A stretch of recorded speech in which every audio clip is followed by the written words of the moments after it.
Something's changing. See His glory. Feels like heaven on earth. मैं परमेश्वर पिता का धन्यवाद करती हूँ। सुबह घर से जब मैं निकलने वाली थी तभी मेरे सर में बहुत ज़्यादा दर्द हो रहा था। मेरी बहन गांव से आई तो मैं उसको बोली मैं अभी बहुत अच्छी हूँ। जब दोपहर को भाई जब प्रेयर कर रहे थे तभी मैं प्रभु से प्रार्थना कर रही थी कि प्रभु मेरे सर में इतना दर्द क्यों है। अब जब भाई प्रेयर कर रहे थे तो प्रभु ने छुआ और मेरा सारा दर्द चला गया। इसके लिए मैं परमेश्वर पिता का धन्यवाद करती हूँ। Thank you, Lord. We give you the glory in Jesus' name. Amen. मैं मोटरसाइकिल से गिरा था, यहाँ का हड्डी खसक गया था, दर्द कर रहा था, लेकिन अभी ठीक हो गया, उठा सकता हूँ। Give the Lord a big clap. मैं परमेश्वर पिता को धन्यवाद देती हूँ कि परमेश्वर पिता ने मुझे चंगाई दिया। जब मैं यहाँ मीटिंग में आई थी और एम्प्टी स्टमक के कारण मेरा हेडेक होता है बहुत ज़्यादा, और मुझे हेडेक हुआ, बहुत ज़्यादा हेडेक हो रहा था, बिना मेडिसिन के ठीक ही नहीं होता था। लेकिन लास्ट में मेरे लिए उन्होंने प्रेयर किया पास्टर ने, और मेरा हेडेक पूरी तरह से ठीक हो चुका है। मैं बिल्कुल ठीक हूँ, इसलिए परमेश्वर पिता का धन्यवाद Thank देती you, हूँ। Lord. We bless you. So Abraham could have said, Lord, you came with me, I'll take first share. I go to right, you go to left. Or I go left, you go right. If Abraham said it, it was not wrong. ಅದು ಅಬ್ರಾಮನ್ ಆ ರೀತಿ ಹೇಳಿದ್ದಿದ್ರೆ ತಪ್ಪಾಗಿರ್ತಾ ಇರಲಿಲ್ಲ. But look at what Abraham said. ಆದ್ರೆ ಅಬ್ರಾಮ್ ಏನು ಹೇಳ್ದ? Lord, ಲೋಟನೆ put the scripture. Let's part company. If you go to left, I will go to right. If you go to right, I will go to left. ನೀನು ಬಲಕ್ಕೆ ಹೋದ್ರೆ ನಾನು ಎಡಕ್ಕೆ ಹೋಗ್ತೇನೆ, ನೀನು ಎಡಕ್ಕೆ ಹೋದ್ರೆ ನಾನು ಬಲಕ್ಕೆ ಹೋಗ್ತೇನೆ ಅಂದ. Abraham gave the choice to Lot. ಲೋತನಿಗೆ ಮೊದಲನೇ ಆಯ್ಕೆ ಕೊಟ್ಟ. Lot, you make the first choice. ನೀನೇ ಮೊದಲು ಆಯ್ಕೆ ಮಾಡ್ಕೋಪ. You choose. You want to go right, I'll go left. After you take whatever remaining, I will take it. ಮೊದಲು ನೀನು ಏನು ತಗೊಂತೀಯೋ ತಗೋ, ಅದಾದ್ಮೇಲೆ ಉಳಿದಿದ್ದನ್ನ ನಾನು If you ತಗೋತೀನಿ. go to right, I'll go to left. ನೀನು ಬಲಕ್ಕೆ ಹೋದ್ರೆ ನಾನು ಎಡಕ್ಕೆ If you ಹೋಗ್ತೀನಿ. go to left, I'll go to right. ನೀನು ಎಡಕ್ಕೆ ಹೋದ್ರೆ ನಾನು ಬಲಕ್ಕೆ ಹೋಗ್ತೇನೆ. Can you imagine this? ಇದನ್ನ ಯೋಚನೆ ಮಾಡಿ. Why did Abraham do that? ಯಾಕೆ ಮಾಡ್ದ ಅಬ್ರಾಮ ಆ ರೀತಿ? Two things. ಎರಡು ವಿಷಯ. Number one, ಮೊದಲನೇದಾಗಿ, whenever, listen to me church, whenever this problem come between two believers, between husband and wife, between two men of God, whenever a strife wants to come in between, ಒಂದು ವೇಳೆ ಇಬ್ಬರು ಗಂಡ ಹೆಂಡತಿ ಆಗಿರ್ಬೋದು, ವಿಶ್ವಾಸಿಗಳಾಗಿರ್ಬೋದು, ದೇವರ ಸೇವಕರಾಗಿರ್ಬೋದು, ಏನಾದರೂ ಜಗಳವಾಡುವಂತಹ ಸಂದರ್ಭ ಬಂದ್ರೆ, any time a quarrel comes between husband and wife, any time quarrels comes between two believers, two pastors, two men of God, anytime strife comes between, ಗಂಡ ಹೆಂಡತಿಯ ನಡುವೆ ಆಗ್ಬೋದು, ಸೇವಕರ ನಡುವೆ ಆಗಿರ್ಬೋದು, ಅಥವಾ ವಿಶ್ವಾಸಿಗಳ ನಡುವೆ ಆಗಿರ್ಬೋದು, ಜಗಳವಾಡುವಂಥ ಸಂದರ್ಭವೇ ಬಂದರೆ you have to make one choice. ಒಂದು ಆಯ್ಕೆಯನ್ನು ನಾವು ಮಾಡಬೇಕು.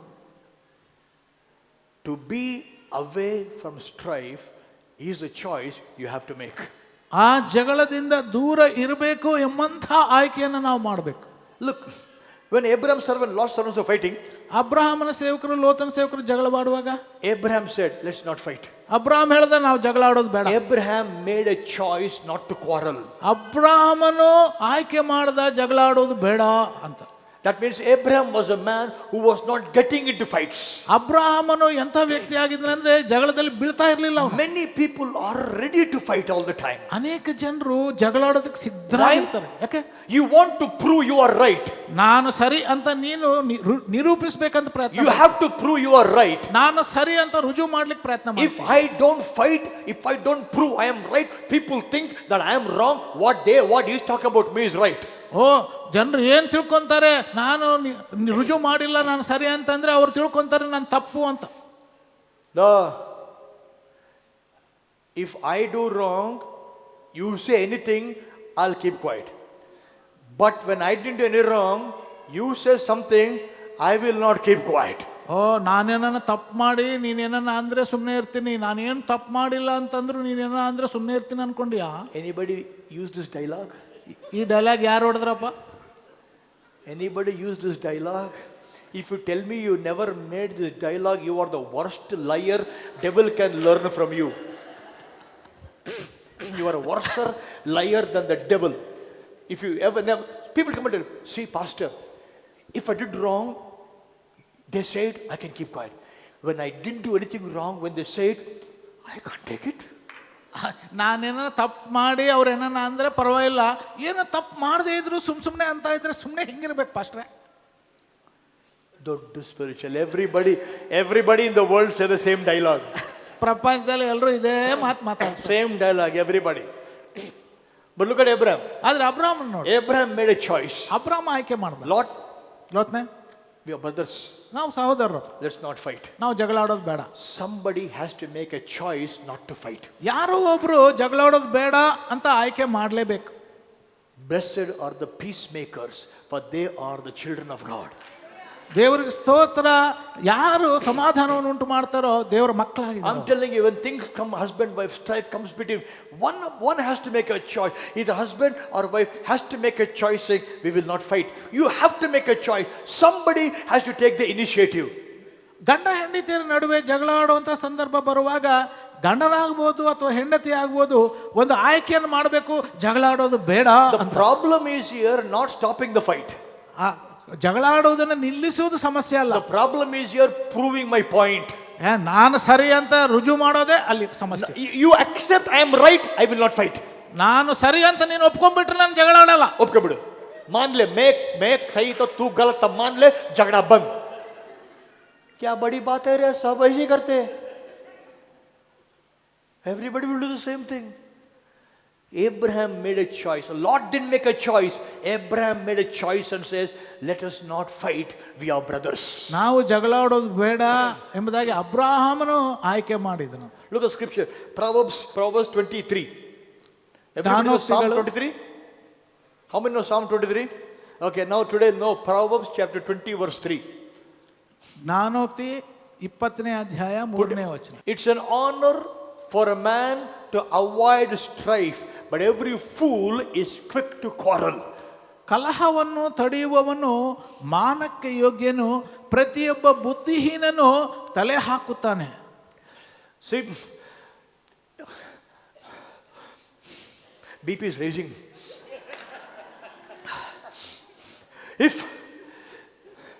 If I did wrong, Kusha says something, I can keep quiet. If I did not do anything wrong, Kusha says something, I can't keep quiet. My BP is, I'm telling you. Why? If I don't, and then there are chamchas by your side. There are chamchas. These fellows will tell you, Pastor, you have to fight. If you keep quiet, everybody will think whatever Kusha said is correct. So you have to fight. Come on, Pastor. Come on, fight. If you don't fight, you will be dishonored. They think whatever he says is correct. Listen, when I fight, maybe I'm honored before people. ನಾನು ಜಗಳ ಆಡೋದ್ರಿಂದ ಜನರ ದೃಷ್ಟಿಯಲ್ಲಿ ನನಗೆ ಮಾನ ಸಿಗಬಹುದು. But when I stop fighting, ಆದರೆ ನಾನು ಜಗಳ ಆಡೋದು ನಿಲ್ಲಿಸಿದ್ರೆ I'm honored before God. ದೇವರ ಎದುರುಗಡೆ ನನಗೆ ಮಾನ ಸಿಗುವಂಥದ್ದು. Put the scripture. It's a man's honor to avoid strife. ಕಲಹವನ್ನು ತಡೆಯುವುದಾದ್ರೆ ಆ ವ್ಯಕ್ತಿಗೆ ಮಾನಕ್ಕೆ ಯೋಗ್ಯನವನು. Brother, sister, ಸಹೋದರ ಸಹೋದರಿ, husband, wife. ಗಂಡ ಹೆಂಡತಿ, Every husband, wife has problems. ಪ್ರತಿ ಗಂಡ ಹೆಂಡತಿಗೂ ಯಾವುದೋ ಸಮಸ್ಯೆ ಇರುತ್ತೆ. Every family life quarrels. ಪ್ರತಿಯೊಂದು ಕುಟುಂಬದಲ್ಲಿ ಯಾವುದೋ ಒಂದು ಜಗಳ ಇರುತ್ತೆ. Every day there are chances for you to have a strife. ಪ್ರತಿಯೊಂದು ದಿನದಲ್ಲಿ ಆ ಒಂದು ಜಗಳ ಆಡುವುದಕ್ಕೆ ಅವಕಾಶ ಇದೆ. The choice you make is whether to prove your point or maintain peace. ನೀನು ನಾನು ಸರಿ ಅಂತ ರುಜು ಮಾಡ್ಲಿಕ್ಕೆ ಪ್ರಯತ್ನ ಪಡ್ತೀಯಾ ಅಥವಾ ಸಮಾಧಾನ ಇರಲಿ ಅಂತ ಪ್ರಯತ್ನ ಪಡ್ತೀಯಾ? Many want to prove their point, not peace. ಮನೆಯಲ್ಲಿ ಸಮಾಧಾನ ಹೋಗ್ಲಿ, ಗಂಡ ಹೆಂಡತಿ, husband wife hold hair and fight, children are watching. But you have to prove who is right. So your point is proved, but peace in the house gone.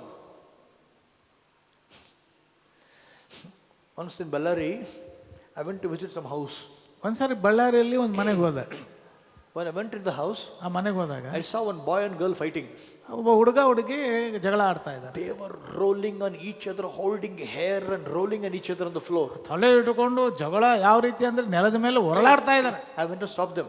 ಹೋಗಿ ನಿಲ್ಲಿಸೋದಕ್ಕೆ ಪ್ರಯತ್ನ ಪಡ್ತಾರೆ. They are brother and sister. ಸಹೋದರ ಸಹೋದರಿ. I said, Anna tangidiru. I said, Arey, you both are brother and sister. Why do you fight? Why are you fighting? ನೀವು ಅಣ್ಣ ತಂಗಿ ಇದ್ದೀರಲ್ಲ, ಯಾಕೆ ಹೊಡೆದಾಡ್ತಾ ಇದ್ದೀರಿ? That boy got up and said, ಆ ಹುಡುಗ ಎದ್ದು ನಿಂತು ಹೇಳ್ದ, Uncle, who told you we are fighting? Uncle ನಾವು ಜಗಳ ಆಡ್ತಾ ಇದ್ದೀವಿ ಅಂತ ಯಾರು ನಿಮ್ಗೆ ಹೇಳಿದ್ದು? ನಾವು ಜಗಳ ಆಡ್ತಿದ್ದೀವಿ ಅಂತ ಯಾರು ಹೇಳಿದ್ರು uncle? We are playing mummy daddy game.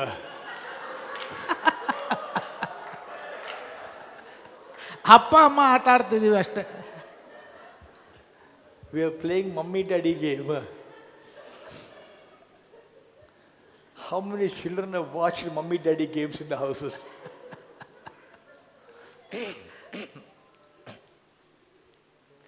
The thing is, the self-inness wants to prove our point. ನಮ್ಮ ಅಂತರಂಗದಲ್ಲಿ ನಾವು ಸರಿ ಅಂತ ನಾವು ರುಜುಪಡಿಸ್ಬೇಕು ಅಂತ ಇಷ್ಟಪಡ್ತೀವಿ. It doesn't matter if it spoils the peace in the house. ಮನೆಯಲ್ಲಿ ಸಮಾಧಾನ ಇರುತ್ತೋ ಇಲ್ವೋ ಕಾಳಜಿ ವಹಿಸಲ್ಲ. But God says, ಅದೇ ದೇವರು ಹೇಳ್ತಾನೆ, it's an honor for a man to avoid strife. ಆ ಜಗಳಾಡುವುದನ್ನು ನಿಲ್ಲಿಸುವವನಿಗೆ ಮಾನಕ್ಕೆ ಯೋಗ್ಯನವನು. You have to make a choice. I will not quarrel. ನಾನು ಜಗಳಾಡಲ್ಲ ಅಂತ ನೀನು ಆಯ್ಕೆ ಮಾಡಬೇಕು. ಯಪ್ಪ, ನೀನು ಕರೆಕ್ಟ್ ಇದ್ರು ಮುಚ್ಚಿಕೊಂಡ್ರೆ ನಿನ್ನ ಕಿರೀಟ ಕೆಳಗೆ ಬೀಳಂಗಿಲ್ಲ. When you are right, you shut your mouth, your crown won't fall down. Actually, you get a crown from God. He honors you for it. Amen.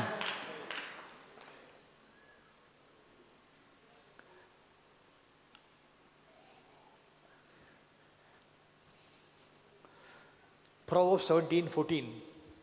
ಜ್ಞಾನೋಕ್ತಿ 17:14.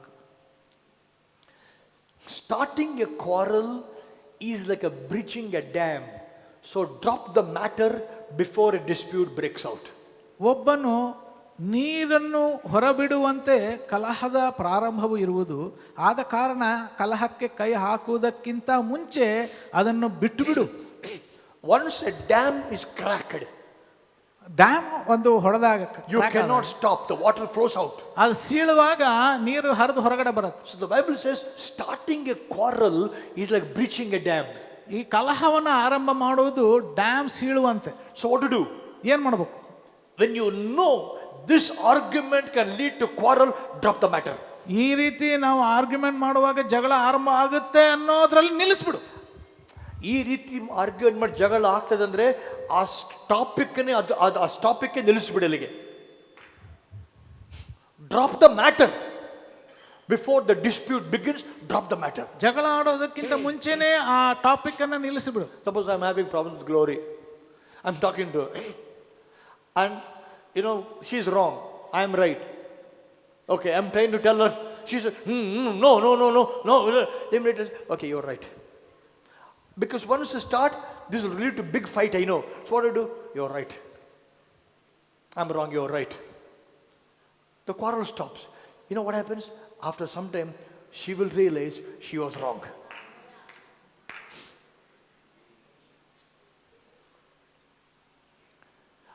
I know one thing. If I do what God wants me to do, God will always do what He promised He will do. ದೇವರು ಏನು ಬಯಸ್ತಾನೋ ನಾನು ಅದನ್ನು ಮಾಡುವಾಗ ದೇವರು ನನಗೆ ಏನು ಮಾಡ್ತೀನಿ ಅಂತ ಹೇಳಿದ್ನೋ ಅದನ್ನು ಮಾಡ್ತಾನೆ. I hear a loud amen. Let me close with this. James chapter 3 verse 16. ಯಾಕೋಬ 3:16. King James version.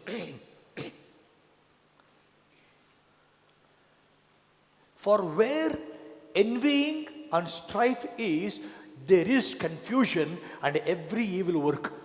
ಹೊಟ್ಟೆ ಕಿಚ್ಚು ಜಗಳವೂ ಇರುವ ಕಡೆ ಗಲಿಬಿಲಿಯೂ ಸಕಲ ವಿಧವಾದ ಕೆಟ್ಟ ಕೃತ್ಯವೂ ಇರುವುದು. Pastor, pray for me, Pastor. My devil coming into my house, Pastor. I'm saying, yes, Raktam Jai. But still the devil is coming inside, Pastor. I'm applying oil. I'm applying this. But nothing is, devil is coming in, Pastor. Stop, yes, Raktam Jai. Stop, hallelujah. Stop fasting. First, stop fighting.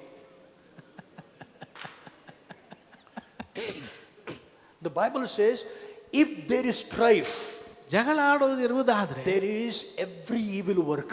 ಎಲ್ಲಾ ರೀತಿಯ ಕೆಟ್ಟ ಕೃತ್ಯ. That means when the moment at home with husband and wife, brother and sister, sister and sister, two men of God, whenever you have a strife, you start getting into strife, you open the door and put a welcome pour to the devil. He can come in and every evil work he will release. Sickness, disease, financial problem, you name it. Every evil will happen. ಗಂಡ ಹೆಂಡತಿಯ ನಡುವೆ ಜಗಳ, ಅಣ್ಣ ತಮ್ಮ ನಡುವೆ ಜಗಳ, ಅಣ್ಣ ತಂಗಿ ನಡುವೆ ಜಗಳ, ಈ ರೀತಿ ಜಗಳ ಆಡುವಾಗ ಸೈತಾನನಿಗೆ ನಾವು ಬಾಗಿಲನ್ನು ತೆರೆದು ಎಲ್ಲ ರೀತಿಯ ದುಷ್ಕೃತ್ಯ ಕೃತ್ಯವನ್ನ ಅವನು ಮಾಡುವುದಕ್ಕೆ ನಾವು ಅನುಮತಿ ಮಾಡ್ತೀವಿ. You fast, you pray, nothing changes. ನೀವು ಫಾಸ್ಟಿಂಗ್ ಮಾಡ್ಬೋದು, ಪ್ರಾರ್ಥನೆ ಮಾಡ್ಬೋದು, ಏನು ಮಾಡಿದ್ರು ಬದಲಾಗಲ್ಲ. ಪಾಸ್ಟರ್ ಪ್ರೇಯರ್ ಮಾಡ್ರಿ ಪಾಸ್ಟರ್, ಆ ಸೈತಾನ್ ನಿಲ್ಲಂಗೆ ಪ್ರೇಯರ್ ಮಾಡ್ರಿ ಪಾಸ್ಟರ್, ಈ ಜಗಳ ನಿಲ್ಲಂಗೆ ಪ್ರೇಯರ್ ಮಾಡಿ ಪಾಸ್ಟರ್, ಈ ಕಾಯಿಲೆ ನಿಲ್ಲಂಗೆ ಪ್ರೇಯರ್ ಮಾಡ್ರಿ ಪಾಸ್ಟರ್, ಇದು ನಿಲ್ಲಂಗೆ ಪ್ರೇಯರ್ ಮಾಡ್ರಿ ಪಾಸ್ಟರ್. ಪಾಸ್ಟರ್ ಹೇಳ್ತಾರೆ ಅವ್ಯಾವುದು ನಿಲ್ಲಬೇಕಾಗಿಲ್ಲ, ನೀನು ಜಗಳ ಮಾಡಿ ನಿಲ್ಲಿಸು first. Pastor, pray, devil will stop this. Pastor, pray, sickness will stop. Pastor, this will stop. Nothing need to stop. You stop fighting first. ಜಗಳ ಆಡೋದು ಮೊದಲು ನಿಲ್ಲಿಸಿ. If there is a quarrel, every form of evil will come there. ಜಗಳ ಇರುವುದಾದ್ರೆ ಎಲ್ಲ ರೀತಿಯಾದಂತಹ ಕೆಟ್ಟದ್ದಲ್ಲಿ ನಡೆಯೋದು. The question is, do you want to prove your point or do you want to stop the evil? ಆ ಕೆಟ್ಟದ್ದನ್ನ ನೀನು ನಿಲ್ಲಿಸಬೇಕು ಅಥವಾ ನೀನು ಸರಿ ಅಂತ ನೀನು ರುಜು ಮಾಡಬೇಕು. You may prove your point, but you open the door to devil to come in, destroy everything. ನೀನು ಸರಿ ಅಂತ ನೀನು ರುಜು ಮಾಡ್ಬೋದು, ಆ ಸಮಯದಲ್ಲಿ ನೀನು ಏನ್ ಮಾಡ್ತಾ ಇದೀಯ ಅಂದ್ರೆ ಸೈತಾನನಿಗೆ ಬಾಗಿಲು ತೆರೆದು ಅವನು ಎಲ್ಲ ಕೆಟ್ಟದ್ದನ್ನ ನಿನ್ನ ಜೀವನದಲ್ಲಿ ತರುವಂತೆ ಮಾಡ್ತಾ ಇದೀಯ. You know, NIV puts the strife as different. They put the scripture, please. For where you have envy, selfish ambition. You know why you fight? When you become self-centered. ನಾವು ಸ್ವಾರ್ಥಿಗಳಾದಾಗ ನಾವು ಜಗಳ ಆಡ್ತೀವಿ. I am correct. How can you talk to me like this? How can you say to me like this? You don't know who I am. Oh, I am. You know, me, self-centered. When you have a self-centeredness, anywhere self-centeredness manifests, there quarrels manifest. ಎಲ್ಲಿ ನಾವು ಸ್ವಾರ್ಥಿಗಳಿರ್ತೇವೋ ಆ ಸಮಯದಲ್ಲಿ ಜಗಳ ಇರುತ್ತೆ. You may think, oh no, I'm very spiritual. No, if you're fighting, you are self-centered person. ನಾನು ಬಹಳ ಆತ್ಮಿಕನೋ ಇಲ್ಲ, ನೀನು ಜಗಳ ಆಡ್ತಾ ಇದ್ರೆ ನೀನು ಸ್ವಾರ್ಥಿ. Proverbs 13:10. ಜ್ಞಾನೋಕ್ತಿ 13:10. Pride only breeds quarrels. Clear. Whether you agree or not, whether you may say you are correct, I'm very humble pastor. If you are quarreling, you are proud. ನೀನು ಜಗಳ ಆಡ್ತಾ ಇದ್ರೆ ನೀನು ಗರ್ವ ಇದೆ ನಿನ್ನಲ್ಲಿ. Put King James version. Only by pride. Everybody say only. No, I didn't hear. Say only. Only. Say only. Only. Only by pride comes contention. ಗರ್ವದಿಂದ ಮಾತ್ರ ಕಲಹ ಉಂಟಾಗತ್ತೆ. मुझे ऐसा बोला, मेरे बारे में ऐसा बोला, नन्निगिंगन्न, नन्नंटड़ा, you talking to me? You only. And you big you. When the moment you say me, pride. ನಾನು ಅಂತ ಹೇಳಿದ್ರೆ ಅಹಂಕಾರ. Whether you agree or not, the word says quarrels come only because of pride. If you are quarreling, be sure you have pride inside of you. ನೀನು ಒಪ್ಪಿಕೊಳ್ತೀಯೋ ಇಲ್ಲೋ, ವಾಕ್ಯ ಹೇಳ್ತಾ ಇದೆ ನೀನು ಜಗಳ ಆಡ್ತಾ ಇದೆಯಾ ಅಂದ್ರೆ ನಿನ್ನಲ್ಲಿ ಅಹಂಕಾರ ಇದೆ. Abraham said, ಅಬ್ರಾಮ್ ಹೇಳ್ದ, let's not quarrel. ನಾವು ಜಗಳ ಆಡೋದು ಬೇಡ. That's sign of humility. ಅದು ದೀನತ್ವಕ್ಕೆ ಸೂಚನೆ. Abraham said, I will not quarrel. ಅಬ್ರಾಮ್ ಹೇಳ್ದ, ನಾನು ಜಗಳ ಆಡಲ್ಲ. I'm telling you, I made a choice in my life long back. ನಾನು ಬಹಳ ದಿನಗಳ ಕೆಳಗಡೆ ನಾನು ಈ ಆಯ್ಕೆ ಮಾಡಿದೆ. I will not quarrel. ನಾನು ಜಗಳ ಆಡಲ್ಲ. Let anybody say anything about me, anybody write anything against me, anybody say what they want, I will not quarrel. ಯಾರು ನನ್ನ ಬಗ್ಗೆ ಏನೇ ಬರಲಿ ಏನೇ ಹೇಳಿ ನಾನು ಮಾತ್ರ ಜಗಳ ಆಡಲ್ಲ. No. At home, same thing. ಮನೆಯಲ್ಲಿ ಅಷ್ಟೇ. We choose not to have quarrels. ನಾವು ಜಗಳ ಆಡೋದು ಬೇಡ ಅಂತ. There can be sometimes I am wrong, she is right, but she says no, okay, you're right. Sometimes she is wrong, I am right, but tell her okay, you're right. Okay, no quarrel. But then we realize our mistakes. ಮತ್ತು ಜಗಳ ಆಡದೇ ಇರುವಾಗ ನಾವು ಏನು ತಪ್ಪು ಮಾಡಿದೀವಿ ಅಂತ ಗುರುತಿಡಿತೀವಿ. ಭಾಳ ಸಲ ನಾನು ಕರೆಕ್ಟ್ ಇರ್ತೀನಿ, ನಾನು ಹೆಂಡ್ತಿ ತಪ್ಪಿರ್ತಾಳೆ, ಆದರೆ ನಾನು ಹೇಳ್ತೀನಿ ಇಲ್ಲ ನೀನೇ ಕರೆಕ್ಟ್. ಭಾಳ ಸಲ ನಾನು ತಪ್ಪಿರ್ತೀನಿ, ಅವಳು ಕರೆಕ್ಟ್ ಇರ್ತಾಳೆ, ಆದರೆ ಹೇಳ್ತಾಳೆ ಇಲ್ಲ ನೀವೇ ಕರೆಕ್ಟ್. ಯಾಕೆ? ಜಗಳ ನಿಲ್ಲಿಸ್ಬೇಕು. ಫಸ್ಟ್ ಜಗಳ ನಿಲ್ಲಿಸ್ಬೇಕು. First thing is stop fighting, then comes other things. The first and foremost thing is stop fighting. ಮೊದಲನೇದಾಗಿ ಜಗಳ ಆಡೋದನ್ನು ನಿಲ್ಲಿಸ್ಬೇಕು. If you are fighting with some believer in the church, you are proud. ಬೇರೆ ವಿಶ್ವಾಸಿಯ ಜೊತೆಗೆ ಸಭೆಯಲ್ಲಿ ಜಗಳ ಆಡ್ತಾ ಇದೆಯಾ ಅಂದರೆ ನಿನಗೆ ಗರ್ವ ಇದೆ. I will not. ನೋಡು ಕುಶ, ಸುಮ್ಮನೆ ಅವನ ಜೊತೆ ಇದ್ದರೆ ಮಾತಾಡಿದ್ರೆ ಪ್ರಾಬ್ಲಮ್ ಬರ್ತದೆ. ಏನು ಮಾಡ್ತೀನಿ? ಅವಾಯ್ಡ್ ಅಷ್ಟೇ. If I talk to him only I have problem. What do I do? Avoid him. ಅವನ ಹತ್ರ ಮಾತನಾಡಿದ್ರೆ ಸಮಸ್ಯೆ ಬರೋದು. ಸುಮ್ಮನೆ ಅವನಿಂದ ದೂರ ಇದ್ದು ಬಿಟ್ರೆ, what an angel you are. ಬಾ, ಏನು ದೇವದೂತ ನೀನು. Then do one thing. Put saffron cloth, go to jungle where nobody will be there to talk to you. Nobody will talk to you. You won't talk to anybody. No fights whatsoever. Sit alone like this. No fightings. ಕಾಷಾಯ ವಸ್ತ್ರ ಹಾಕ್ಕೊಂಡು ಅಡವಿಗೆ ಹೋಗ್ಬಿಡು. ನಿನ್ನ ಯಾರ ಹತ್ರ ಜಗಳ ಆಡೋ ಕೆಲಸ ಇಲ್ಲ, ಬೇರೆ ಯಾರು ನಿನ್ನ ಹತ್ರ ಜಗಳ ಆಡೋ ಕೆಲಸ ಇಲ್ಲ. ಮೂಗು ಮೇಲೆ ಕೈ ಹಾಕ್ಕೊಂಡು ಒಂಟಿ ಕಾಲ ಮೇಲೆ ನಿಂತುಬಿಡು, ಮುಗೀತು. ನನ್ನ ಮಗನೇ, that is why God gave us fruit of the Spirit called patience, kindness, long suffering. Why the fruit of the Spirit is given? The patience, kindness, long suffering is given so that I can put up with the people whom I cannot put up with. I don't like you, still I can love you. Why? I have the fruit of the Spirit: patience, kindness, goodness, long suffering. If you don't want to meet with people, stay alone so that you will never fight, then you don't need the fruit of the Spirit in your life. Go to some jungle.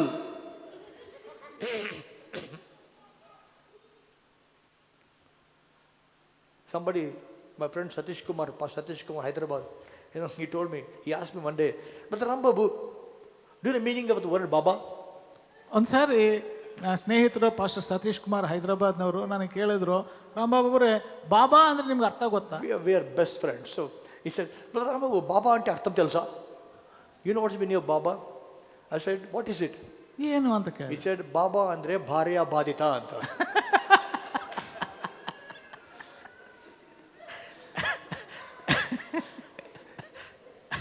ಹೆಂಡತಿಯಿಂದ ಕಷ್ಟಪಟ್ಟವನು ಬಾಬಾ ಅಂತ ತೆಲುಗುದಲ್ಲಿ.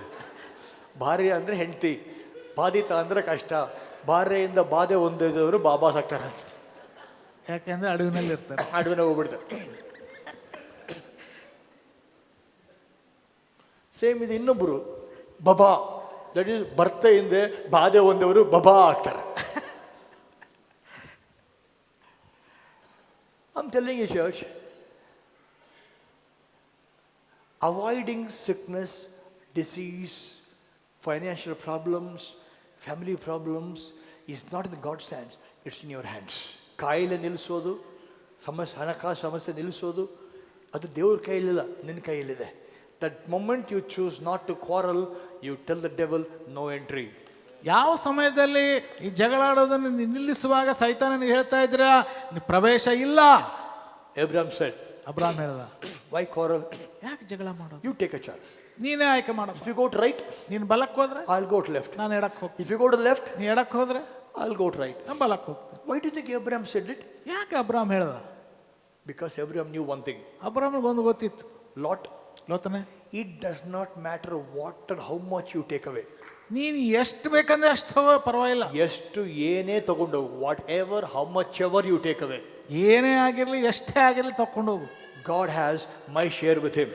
ನನ್ನ ಪಾಲು ದೇವರ ಹತ್ರ ಇದೆ. ಯಾರು ಎಷ್ಟು ಏನು ತಗೊಂಡ್ರು ನಿನ್ನ ಪಾಲು ದೇವರ ಹತ್ರ ಭದ್ರವಾಗೇ ಇರ್ತದೆ. ಆಮೆನ್. जो कोई कुछ भी चीज आपके साथ आपसे लेके जाए, परमेश्वर के पास आपके लिए जो रखा है वो ऐसा ही रखा गया है. Amen. When you understand that, ಅದನ್ನು ನೀವು ಅರ್ಥ ಮಾಡಿಕೊಳ್ಳುವಾಗ no insecurity, ಯಾವುದೇ ಅಭದ್ರತೆ ಇಲ್ಲ. no, he may take away my ministry, she may take away my church, he will take away this, she will take away. Hurry, what God wants to give, who can take away? ದೇವರು ಕೊಡಬೇಕಂತಿರೋದನ್ನ ಯಾರಿಂದ ಕದಿಲಿಕ್ಕೆ ಸಾಧ್ಯ?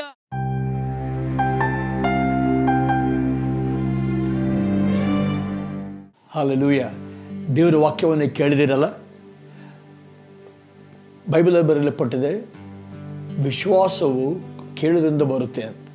ಆದ ಕಾರಣ ಈಗ ಕೇಳಿದ ವಾಕ್ಯದ ಮೇಲೆ ವಿಶ್ವಾಸವಿಟ್ಟರೆ ನನ್ನ ಜೊತೆ ನೀವು ಪ್ರಾರ್ಥನೆ ಮಾಡ್ಬೋದು. ಯಾಕೆಂದರೆ ಹೆಬ್ರಿಯರಿಗೆ ಬರೆದ ಪತ್ರಿಕೆ 4ನೇ ಅಧ್ಯಾಯ 2ನೇ ವಚನದಲ್ಲಿ ಈ ರೀತಿಯಾಗಿ ಬರೆಯಲ್ಪಟ್ಟಿದೆ, ಅವರಿಗೆ ಸುವಾರ್ತೆಯು ಸಾರೋಣವಾದಂತೆಯೇ ನಮಗೂ ಸಾರೋಣವಾಯಿತು, ಆದರೆ ಕೇಳಿದವರು ನಂಬಲಿಲ್ಲವಾದ ಕಾರಣ ಸಾರಿದ ಆ ವಾಕ್ಯದಿಂದ ಅವರಿಗೆ ಪ್ರಯೋಜನವಾಗಲಿಲ್ಲ. ವಾಕ್ಯ ಸಾರಿದ ನಂತರ ಆ ವಾಕ್ಯದಲ್ಲಿನ ವಿಶ್ವಾಸವನ್ನು ನಾವು ಸೇರಿಸಬೇಕು. ಇಲ್ಲಾಂದರೆ ಸಾರಿದ ವಾಕ್ಯವು ನಮಗೆ ಪ್ರಯೋಜನವಾಗುವುದಿಲ್ಲ. ಇವತ್ತು ಕೇಳಿದ ವಾಕ್ಯದೊಂದಿಗೆ ನಿಮ್ಮ ವಿಶ್ವಾಸವನ್ನು ಕೂಡಿಸಿರಿ. ನಾವು ಒಟ್ಟಾಗಿ ಪ್ರಾರ್ಥನೆ ಮಾಡೋಣ. ಸಾಧ್ಯವಾದರೆ ನಿಮ್ಮ ಕೈಯನ್ನು ಟಿ ವಿಯಲ್ಲಿ ಕಾಣುವ ನನ್ನ ಕೈ ಮೇಲಿಟ್ಟು ನನ್ನೊಟ್ಟಿಗೆ ಪ್ರಾರ್ಥನೆ ಮಾಡಿ. Hallelujah. Thank you Jesus. Hallelujah. ನಮ್ಮ ಕರ್ತನಾದ ಸ್ವಾಮಿ ಯೇಸುವೇ, ನಿನ್ನ ನಾಮಕ್ಕೆ ಸ್ತೋತ್ರ. ಅಪ್ಪ, ಈ ರೀತಿಯಾಗಿ ನಮ್ಮನ್ನು ಮತ್ತೊಂದು ಸಲ ನಿನ್ನ ವಾಕ್ಯದ ಹತೋಟಿಯಲ್ಲಿ ತಗೊಂಡು ಬಂದು ವಾಕ್ಯವನ್ನು ಕೇಳುವಂತೆ ಕೊಟ್ಟಿರೋ ಭಾಗ್ಯಕ್ಕೆ ಸ್ತೋತ್ರ. ಕರ್ತನೆ, ಕೇಳಿದ ವಾಕ್ಯದಿಂದ ನಾವು ವಿಶ್ವಾಸವನ್ನು ಜೋಡಿಸುವಾಗ ಅಪ್ಪ, ನಿನ್ನ ವಾಕ್ಯವು ನಮ್ಮ ಜೀವಿತದಲ್ಲಿ ಪ್ರಯೋಜನಕರವಾಗಿ ಜೀವಿತ ಬದಲಾವಣೆ ಮಾಡಿದೆ. ಕರ್ತನಾದ ಯೇಸು ನಾಮದಲ್ಲಿ ವಾಕ್ಯವನ್ನು ಕೇಳುವ ಪ್ರತಿಯೊಂದು ಮಗನಿಗಾಗಿ ಮಗಳಿಗಾಗಿ ಪ್ರಾರ್ಥನೆ ಮಾಡ್ತಿದ್ದೀನಪ್ಪ. ನಿನ್ನ ಕೈಯನ್ನೇ ಚಾಚಿ ಅವರನ್ನು ಆಶೀರ್ವಾದ ಮಾಡಿ ಅವರ ಮನೆಯಲ್ಲಿರುವ ಶರೀರದಲ್ಲಿರುವ ಎಲ್ಲ ಸಮಸ್ಯೆಗಳನ್ನು ಪರಿಹರಿಸಿ ಅಪ್ಪ, ನಿನ್ನ ಸಮಾಧಾನ ಶಾಂತಿಯನ್ನು ಅವರ ಕುಟುಂಬದಲ್ಲಿ ಜೀವಿತದಲ್ಲಿ ಉಂಟು ಮಾಡಬೇಕಾದ್ರೆ ಪ್ರಾರ್ಥನೆ ಮಾಡ್ತಿದ್ದೇನೆ. ಕರ್ತನಾದ ಯೇಸು ನಾಮದಲ್ಲಿ ಪ್ರತಿಯೊಂದು ಅನಾರೋಗ್ಯವನ್ನು ಶಪಿಸ್ತಾ ಇದ್ದೇನಪ್ಪ. ತಲೆಯಿಂದ ಕಾಲಿನವರೆಗೆ ಯೇಸು ನಾಮದಲ್ಲಿ ಯಾವುದೇ ಕಾಯಿಲೆ ಈ ಮಕ್ಕಳನ್ನು ಬಿಟ್ಟು ಹೋಗೋದು ಅಪ್ಪಣ ಕೊಡ್ತಾ ಇದೆ. ಯೇಸು ನಾಮದಲ್ಲಿ ಕಿವಿ ತೆಗೆಯಲ್ಪಡಲಿ, ಕುರುಡ ಕಣ್ಣು ನೋಡಲಿ, ಚರ್ಮವ್ಯಾಧಿ ಗುಣವಾಗಲಿ ಯೇಸು ನಾಮದಲ್ಲಿ. ಎಲ್ಲ ಒಂದು ಆರ್ಥರೈಟಿಸ್ ಹೊರಗೆ ಬರಲಿ ಯೇಸು ನಾಮದಲ್ಲಿ. ಎಲುಬುಗಳು ಗುಣವಾಗಲಿ ಯೇಸು ನಾಮದಲ್ಲಿ. ಕ್ಯಾನ್ಸರ್ ಗುಣವಾಗಲಿ, ಪ್ರತಿಯೊಂದು ಗಡ್ಡೆ ಮಾಯವಾಗಲಿ ಯೇಸು ನಾಮದಲ್ಲಿ. ನಿರುತ್ಸಾಹ, ಕುಂಗಿದ ಹೃದಯವು ಯೇಸು ನಾಮದಲ್ಲಿ ಗುಣವಾಗಲಿ ಅಪ್ಪ. ಅಪ್ಪ, ಯಾರಿಗೆ ನಿರುತ್ಸಾಹದಿಂದ ದುಃಖದಿಂದಿದ್ದಾರೋ ಸಮಾಧಾನವನ್ನು ಉಂಟು ಮಾಡಕರ್ತೇನೆ. ಅನಾರೋಗ್ಯದಿಂದ ಇದ್ದವರಿಗೆ ಸ್ವಸ್ಥತೆಯನ್ನು ಉಂಟು ಮಾಡಪ್ಪ. ಆರ್ಥಿಕ ಸಮಸ್ಯೆಗಳಿದ್ದು, ಹಣದ ಸಮಸ್ಯೆದಲ್ಲಿದ್ದು, ಸಾಲಗಳ ಬಾಧೆಯಲ್ಲಿರುವವರು ನಿನ್ನ ಮಕ್ಕಳಲ್ಲಿ ಕರ್ತನೆ ಅಭಿವೃದ್ಧಿಯನ್ನು ಉಂಟು ಮಾಡಪ್ಪ. ಕತ್ತಲಿರುವ ಕಡೆ ಬೆಳಕುಂಟಾಗಲಿ ಯೇಸು ನಾಮದಲ್ಲಿ. ಎಲ್ಲೆಲ್ಲಿ ಅದರ ಕರ್ತನೆ ಮಾಟ ಮಂತ್ರ ಶಕ್ತಿಗಳು ಅಲ್ಲಿ ಅದರ ಯೇಸು ನಾಮದಲ್ಲಿ ಮುರಿತಾ ಇದ್ದಾನೆ ಅಪ್ಪ. ಬಿಡುಗಡೆಯನ್ನು ಉಂಟು ಮಾಡಬೇಕಂದ್ರೆ ಬೇಡಿಕೊಳ್ಳುತ್ತಾರೆ. ಕುಟುಂಬದಲ್ಲಿ ಸಮಾಧಾನ ಉಂಟಾಗಲಿ, ಗಂಡ ಹೆಂಡತಿ ಮಧ್ಯೆಗಳು ಸಮಾಧಾನ ಉಂಟಾಗಲಿ ಅಪ್ಪ. ತಂದೆ ತಾಯಿಗಳು ಮಕ್ಕಳ ಮಧ್ಯದಲ್ಲಿ ಸಮಾಧಾನ ಉಂಟಾಗಲಿ. ಸೇವಕರನ್ನು ಆಶೀರ್ವಾದ ಮಾಡಪ್ಪ. ಸೇವೆಯಲ್ಲಿ ಅಭಿಷೇಕ ಉಂಟಾಗಲಿ ಕರ್ತನೆ. ಸೇವೆಯಲ್ಲಿ ಅಭಿವೃದ್ಧಿ ಉಂಟಾಗಲಿ ಅಪ್ಪ. ನಿನ್ನ ನಾಮಕ್ಕೆ ಸ್ತೋತ್ರ ಸಲ್ಲಿಸುತ್ತಾ ಯೇಸು ನಾಮದಲ್ಲಿ ಈ ಪ್ರಾರ್ಥನೆಯನ್ನು ಬೇಡಿ ಹೊಂದಿದ್ದೇವೆ ಕರ್ತನೆ. ಆಮೇನ್, ಆಮೇನ್. ಹಲ್ಲೆಲೂಯಾ. ನನ್ನ ಜೊತೆ ನೀವು ಪ್ರಾರ್ಥನೆ ಮಾಡಿದಿರಿ. ನಾವಿಬ್ಬರು ಒಟ್ಟಾಗಿ ಅಂಗೀಕಾರ ಮಾಡಿ ಪ್ರಾರ್ಥನೆ ಮಾಡುವಾಗ ಅದು ಪ್ರಾರ್ಥನೆಗೆ ತಪ್ಪದೆ ಉತ್ತರ ಕೊಡ್ತಾನೆ. ಕರ್ತನೆ ಹೇಳಿದ್ದಾನೆ, ಉತ್ತರ ಈಗ ಬಿಡುಗಡೆ ಆಗಿದೆ. ನಿಮ್ಮ ಶರೀರ ಪರೀಕ್ಷೆ ಮಾಡಿಕೊಳ್ಳಿ, ಸ್ವಸ್ಥತೆಯನ್ನು ನೋಡ್ತೀರಿ. ನಿಮಗೆ ಗುಣವಾಗಿದ್ದರೆ ನಮಗೆ ಫೋನ್ ಮಾಡಿ ತಿಳಿಸಿ. ಅಷ್ಟು ಮಾತ್ರ ಒಳ್ಳೆದೆ. ಐಶ್ವರ್ಯ, ಆರ್ಥಿಕ ಅಭಿವೃದ್ಧಿ ಬರುತ್ತೆ, ಸೇವೆಯಲ್ಲಿ ಅಭಿವೃದ್ಧಿ ಬರುತ್ತೆ. Hallelujah. God bless you. Once again, I'll see you again the same channel, same time. ಮತ್ತೆ ಇನ್ನೊಂದು ಸಲ ನಿಮ್ಮನ್ನು ಇದೇ ಸಮಯದಲ್ಲಿ ಭೇಟಿ ಆಗ್ತೇನೆ. ಆಮೇನ್.